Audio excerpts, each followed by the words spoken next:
alamin.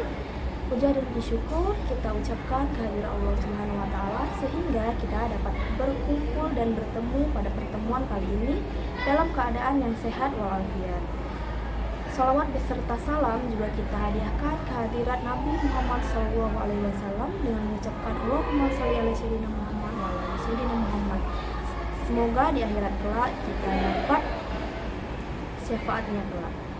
Salam sejahtera untuk kita semua. Selamat pagi semuanya. Yang terhormat Bapak Kepala Desa Seberida dan Ketua Tim Penggerak PKK Desa Seberida, dan yang terhormat pengurus dan anggota Desa Seberida, serta para hadirin dan tamu undangan yang saya muliakan. Apa kabar semuanya? Baik, alhamdulillah baik. Senang sekali saya di sini dapat bertemu dengan ibu-ibu dan bapak-bapak sekalian di hari yang penuh semangat dan suasana yang penuh semangat ini. Ada sebuah pepatah Cina yang sangat menarik, yang kurang lebih artinya seperti ini. Jika kita salah dalam mengolah tanah, maka kita hanya rugi satu musim.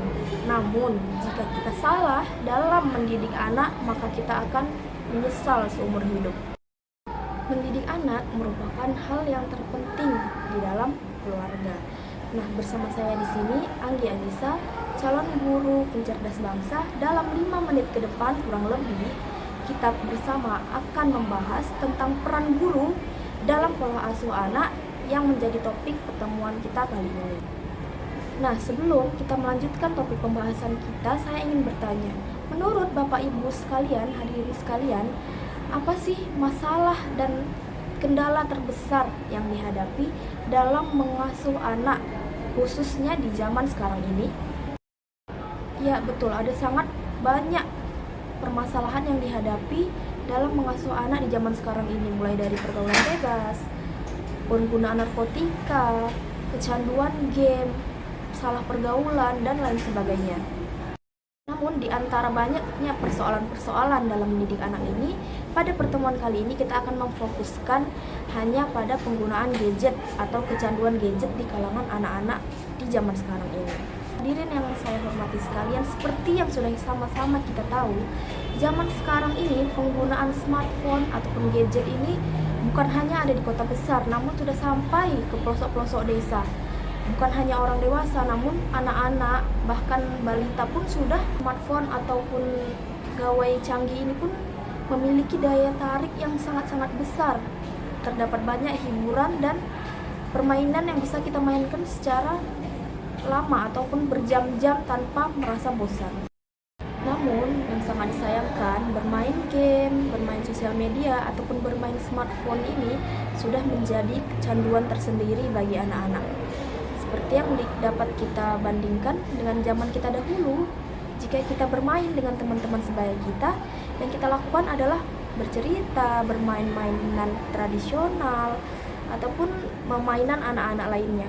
Namun, jika kita lihat pada zaman sekarang, anak-anak itu berkumpul, yang dipegang adalah smartphone, yang dimainkan adalah smartphone. Bahkan mereka itu tidak berbincang satu sama lain, namun hanya fokus kepada HP-nya ataupun permainan yang ada di dalam HP.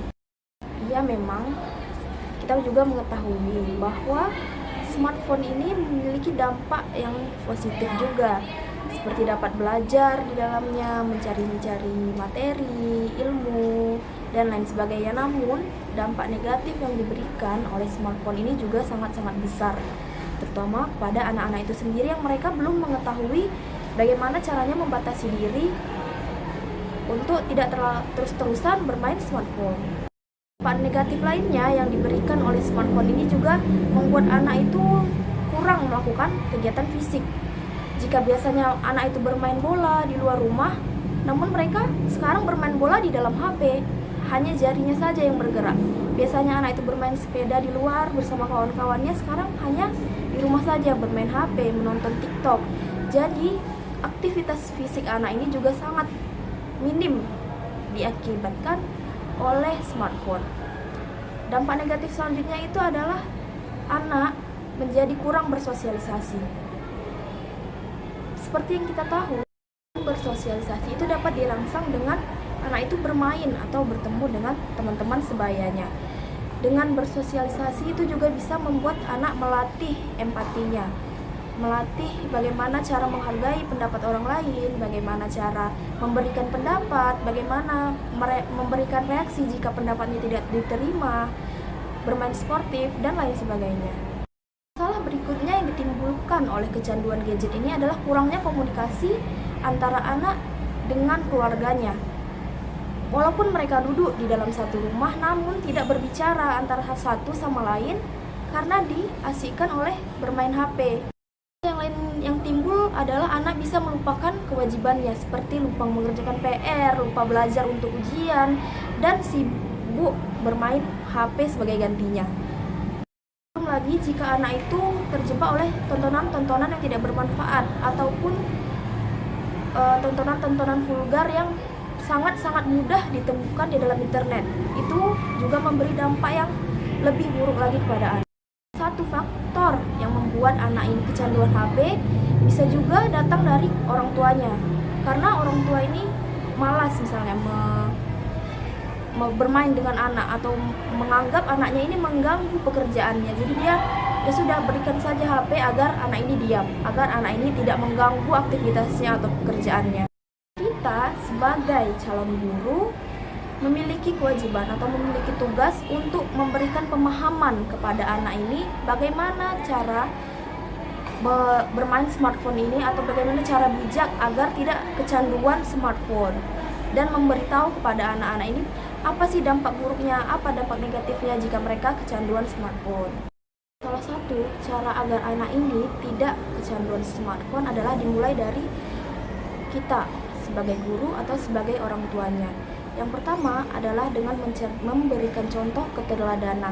Kita sebagai guru atau sebagai orang tua juga jangan selalu bermain HP atau juga jangan kecanduan HP. Hal ini membuat kita tidak bisa menegur anak karena kita pun melakukan hal yang demikian. Lalu yang kedua adalah dengan membatasi penggunaan smartphone. Adapun pemberian smartphone diberikan kepada anak yang sudah berusia 13 tahun ke atas, dan juga diberikan batasan waktu ataupun jam di dalam penggunaannya.